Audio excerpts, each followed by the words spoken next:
Okay, so it's the morning time, and it is about 2 weeks out from my birthday, a little less than 2 weeks. And this has been on my spirit to do for quite some time. And I could make it all cute and all this shit, but like, no, bitch, I'm gonna keep it a fucking buck. Hi, first and foremost, if you're here, if you're new, welcome. I'm putting this on my page because I feel like one, some of y'all just started following me and don't know who I am, don't know where I've come from. Some of y'all have been following me for a while and don't know aspects of my story. Don't know aspects of what have brought me to this very moment in time as I'm literally getting ready to go and clock into work. Um, pero hola, me llamo Gary DeAndre. Yo tengo 35 años, I'm 35 years old. Yo vivo en Brooklyn, en Bed-Stuy. Yo he vivido aquí por muchos años, desde el año 2014. So if you don't know, born in Queens, Jamaica, Queens, moved to Georgia at the age of 4. I used to live in Stone Mountain until I was age 9, and then I moved to the city of Conyers, which is about 25, 30 minutes outside of Atlanta. Just found out this summer that apparently the Virgin Mary was seen in Conyers back in the 80s and 90s and stuff like that. And I wonder if that has any fucking reason to part of the reason, or any fucking like connection to part of the reason why my family ended up moving us out there. Because, whew, baby, Conyers is where I officially like got outed. My parents threatened me. I don't want to expose all the shit that happened. Let's just say I had a very traumatic childhood, and my coming out or being dragged out the closet because my parents were snooping in my email made me start going to church. So I started attending church around the age of 13. That's when I pretty much like got introduced into the Baptist upbringing, I guess you could say. Bible study, what's it called? Sunday service, vacation Bible school. Bitch was baptized at 15. Like, but part of the reason why I ended up in church in the first place was because of my sexuality, was because of who I was and who I was finding myself out to be. Because I used to be online, okay? MySpace, Senga, LiveJournal, like she did all the things, okay? And she used to have boyfriends, okay? Niggas on deck. Honestly, the internet is how I've made all of my some of my strongest relationships. Like, I'm thinking about like a friend of mine that I have known since I was 13 years old that lives in the same neighborhood as me. Shout out to you, Ozzy. But yeah, that's like my upbringing. My upbringing was pretty much just like being outed. One summer, I remember my mom taking me to her job because they didn't trust me to be at home because I decided to leave the house to go see my boyfriend while I was supposed to be watching my little brother. But sometimes you gotta do what you gotta do when you gotta see a nigga, okay? So I say all that to say that like my relationship to like religion, spirituality, and stuff like that was always from like a strained place. Being dragged to church, basically being like exercised around like the age of 15, being sat in front of your pastor and being told to like list all of your homosexual tendencies and be told how it's a sin. And then be prayed for and all that stuff. Like, bitch, that's like my upbringing. You know what I mean? So of course I grew up with like a God wound. Left high school, wanted to go to New York for college because of course like I'm from New York. And I wanted to move back and my parents were like, no, we don't want you to move too far.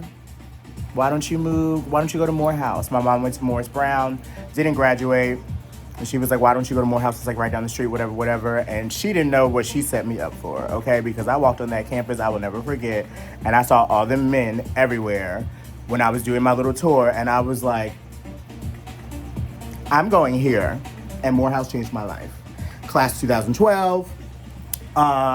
Graduated with a bachelor's in international studies in Spanish. I actually was the top ranking Spanish senior when I graduated college, which led me into going to graduate school.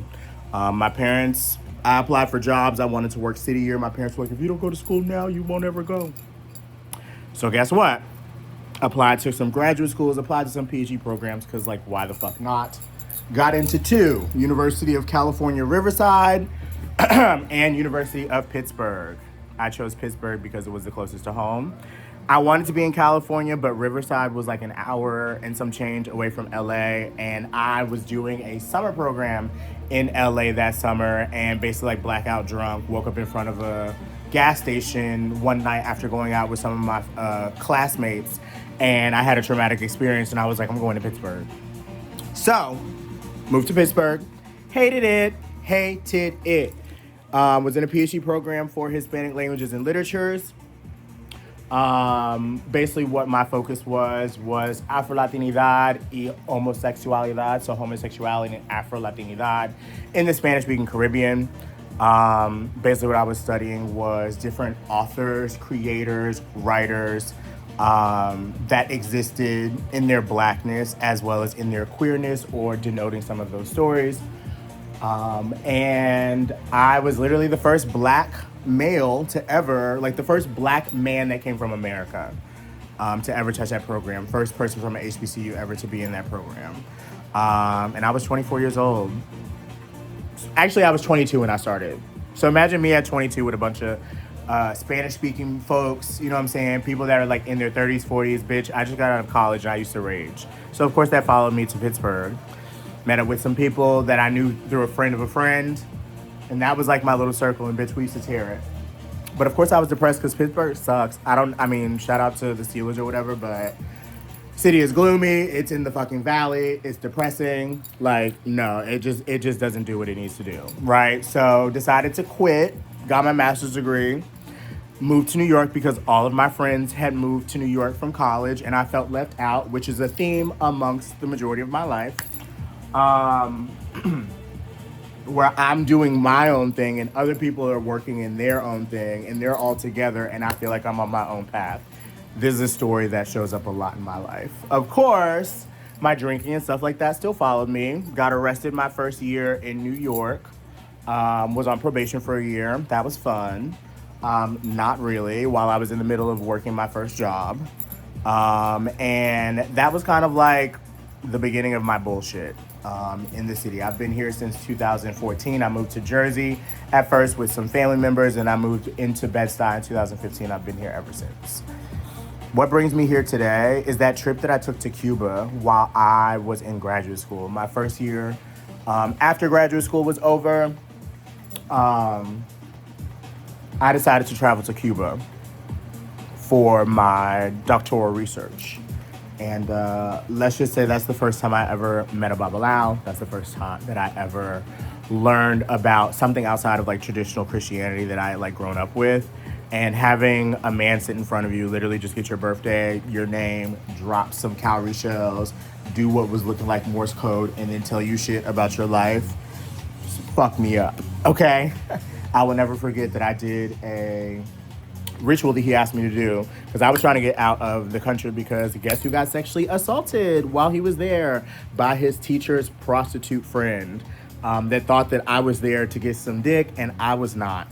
I was also in a relationship at that time, so shout out to my ex-boyfriend Anthony who helped get me in contact with the embassy to get out of that country that summer.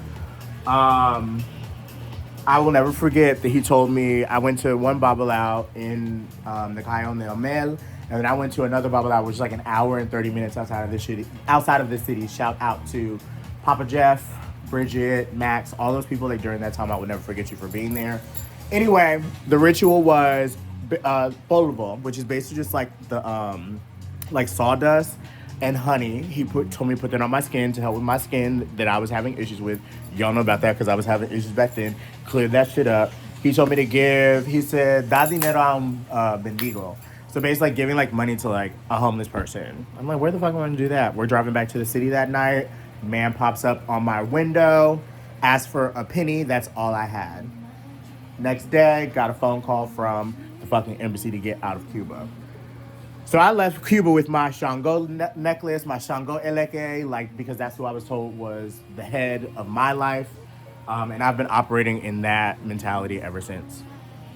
Moved to New York, went through all of those things with my drinking and stuff like that.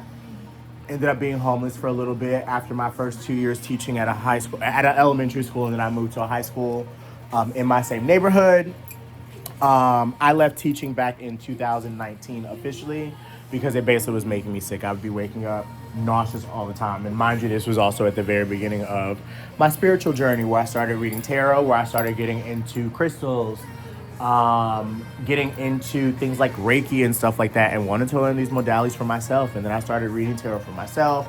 I used to blog. Shout out to everybody that used to read Manifestaciones, that used to read my WordPress blogs back in the day. And then all of a sudden, people were like, you should do this for other people. And then I did. And the rest has been history. I've been in BuzzFeed, Vogue, Teen Vogue. Anthony Padilla and I did a podcast recording way back in the day. Being in events, running virtual events, especially during those pandemic times. Oprah Daily. The list literally goes on. Have been hit up by television shows over the past couple years. Nothing necessarily materialized, obviously. But things have been happening, and then I published my first tarot deck. Shout out to Colin Bedell, shout out to Laura Mazer, shout out to Simon & Schuster. Colin got approached for an opportunity to make a deck. He was like, I actually know somebody that's better, and then suggested me. And this has been a theme in my life. So many people have given me opportunities. So many people have just seen me. I could list so many fucking names of people that have looked out for me. You know that you have. I don't have to name you because you know that you have, and I would not be here without the support of the community. Y'all are the ones that made Sunday service a thing back on, whatchamacallit? What's the name of that thing? On Twitter. Periscope. We used to do Sunday service on Periscope on Sundays, and then it moved over to Instagram, and it's been a fucking wrap. I be listening. Shout out to also the first and second cohort of GGU, Gangsta Girl University, summer or year 2020, 2021. That was springtime. I've done so much, and I know that there's more to be done. This is literally just the beginning, because of course I've been dealing with crippling anxiety around who I am and what I'm here to do and what I can accomplish, and I still battle with some of that stuff right now. You know what I'm saying? I'm 4 months sober from alcohol after another run-in with the police recently. And I just needed to make some changes in my life. I'm still making a lot of changes. I still have a lot of things that I'm working on. As far as just substances and background and stuff like that. I also am just working with crippling self-doubt. You know what I'm saying? I also was diagnosed with bipolar disorder. I've always had generalized anxiety disorder since I was in my 20s, as well as depression. I used to have vasovagal syncope, where it's basically me fainting because I would be overstimulated. I came to learn my bipolar diagnosis, my mood disorder diagnosis in the last 3 or 4 years while I was in an outpatient rehab program for a couple of years. Shout out to my counselor. And then this summer I found out that I could be autistic and started talking about it to people in my life, and they were like, actually, bitch. So then it started making sense of all the things that are happening in my reality. And then I also lost my best friend of 17 years this summer as well. And some of the relationships and some of the connections that were connected to that. So I'm really floating on a fucking rock right now. I'm here. I've been through a lot. I've literally only given the overview of everything just to give you a little context. But I'm still here and I'm still kicking, and I'm literally 13 days away from 36. And honestly, I remember when I was 33 years old, I had done some shrooms with some friends of mine at their apartment. That day I took too many. But I remember I was having a conversation with God on the porch, and the moon was out. I don't remember if it was a full moon or not, but I do remember hearing clearly that I was going to die at 35. So I've been going through the last 2 years with this mentality of, bitch, you're going to die at 35. Thought I was going to be dead. And 35 ain't over yet. Knocking on wood, girl. It don't happen because I'm not ready to die yet, bitch. I got a lot of work to do, okay? And I need to tighten the fuck up so I don't fuck up, so I don't actually do some shit or put myself in any situation that could make that happen. Because my spirit is strong. I'm ready. I'm able. I'm capable. Listen, I'm a Scorpio sun, Libra moon, Pisces rising. My life has been all about death and rebirth. My life has been all about living in the margins. My life is all about seeing the margins for how they exist and helping create the opportunity for other people to see it too and live in that if they want to, if they feel connected to it.